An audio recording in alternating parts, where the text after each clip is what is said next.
Մինչև քվեարկությունը պատգամավորներին տեղեկացնեմ։ Հայկ Սարգսյանը հիշատակեց մայիսի 22-ի կառավարության որոշում հավանություն տալու մասին։ Քվեարկելուց առաջ ուղղակի տեղեկացված եղեք։ Այն նախագիծը, որը Հայկ Սարգսյանի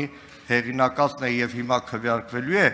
կառավարության կողմից Սուրեն Պապիկյանը նստած է, Պաշտպանության նախարարության որևէ առաջարկ ընդգրկված չի։ Որևէ առաջարկ ընդգրկված չի եւ մենք հայտնվելու ենք այս նախագիծը օրակարգ բերելով հայտնվելու ենք խառնաշփոթի մեջ։ Շնորհակալություն։ Վարման կարգով Հայկ, խնդրեմ, Հովիկ Աղազարյան։ Ես կարծում եմ, որ շատ կարևոր նախագիծ էր եւ պարոն Հայկ Սարգսյանը շատ մեծ աշխատանք է կատարել այս ուղղությամբ։ Համոզմամբ, եթե 6 ամիս է լիներ պարտադիր եւ մնացածը